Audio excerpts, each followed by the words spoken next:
Team India के पूर्व opener बल्लेबाज शिखर धवन ईडी के दफ्तर पहुंचे। तारीख थी 4 सितंबर 2025, समय सुबह 11 बजे। जैसे ही धवन ने केंद्रीय दिल्ली स्थित ईडी दफ्तर में कदम रखा, मीडिया कैमरों की नजरें उन पर अटक गईं। वजह साफ थी, उनसे पूछताछ होनी थी गैर कानूनी ऑनलाइन सट्टेबाजी ऐप और उससे जुड़े मनी लॉन्ड्रिंग मामले की। अब सवाल उठता है कि आखिर यह मामला क्या है और शिखर धवन का इससे रिश्ता क्यों जोड़ा जा रहा है। हम इसे विस्तार से समझते हैं।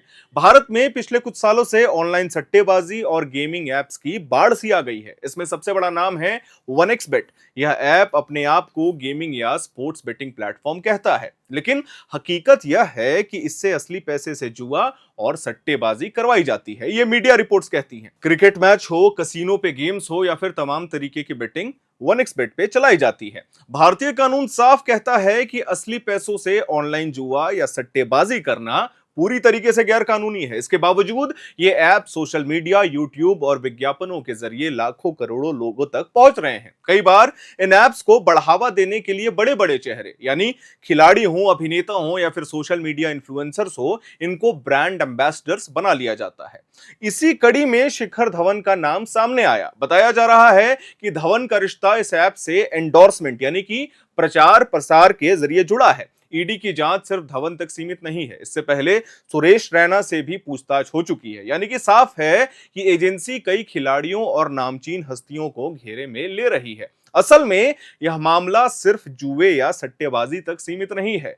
ईडी को शक है कि इन ऐप्स के जरिए मनी लॉन्ड्रिंग यानी कि अवैध तरीके से काले धन को सफेद बनाने का खेल चल रहा है। साथ ही टैक्स चोरी और हवाला नेटवर्क के जरिए पैसों को विदेश भी भेजा जा रहा है। यह पूरा मामला ईडी जांच कर रही है। बाजार विश्लेषण करने वाली कंपनियों और एजेंसियों के आंकड़े चौंकाने वाले हैं। कहा जा रहा है कि भारत में ऐसे ऐप्स का इस्तेमाल करने वालों की संख्या 22 करोड़ के आसपास है। इसमें से लगभग 11 करोड़ लोग नियमित तौर पर सट्टेबाजी करते हैं। यह आंकड़ा सिर्फ किसी एक राज्य या शहर का नहीं है, बल्कि पूरे भारत का है। सोचिए, 11 करोड़ लोग नियमित तौर पर इन गैर कानूनी ऐप से जुड़े हुए हैं, तो इनके जरिए कितना पैसा इधर उधर हो रहा होगा।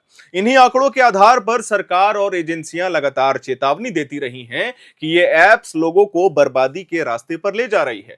कई मामलों में तो लोग अपनी जमीन जायदाद बेचकर कर्ज लेकर इन ऐप्स पर दांव लगाते हैं और अंत में सब कुछ हार जाते हैं। कई बार ऐसी घटनाएं आत्महत्या तक का कारण बनती हैं। यही वजह है कि केंद्र सरकार ने हाल ही में एक बड़ा कदम उठाया है। सरकार ने रियल मनी ऑनलाइन गेमिंग पर प्रतिबंध लगाने के लिए नया कानून बनाया है। यानी कि अब कोई भी ऐप जो असली पैसों से बेटिंग या जुआ करवाएगा, भारत में कानूनी तौर पर अपराध माना जाएगा। लेकिन सवाल यह है कि जब सरकार ने इस पर रोक लगा दी है, तो फिर इन ऐप्स के विज्ञापन लोगों तक कैसे पहुंच रहे हैं? इसका जवाब है विदेशी नेटवर्क। ज्यादातर ऐसे ऐप्स विदेशों में रजिस्टर्ड हैं। भारत में उनकी सीधी पकड़ नहीं है, लेकिन जब किसी बड़े खिलाड़ी या फिल्मी सितारे का चेहरा उनके प्रचार में दिखता है, तो लोग उन्हें वैध मान लेते हैं। यही बात ईडी की जांच का अहम हिस्सा रहने वाली है। शिखर धवन का क्रिकेट करियर शानदार रहा है। उन्होंने भारत के लिए कई टेस्ट और वनडे मैच खेले, वर्ल्ड कप में टीम का प्रतिनिधित्व किया और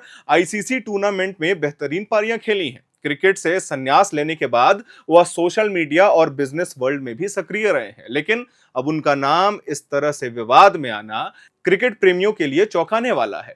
ईडी की जांच फिलहाल जारी है।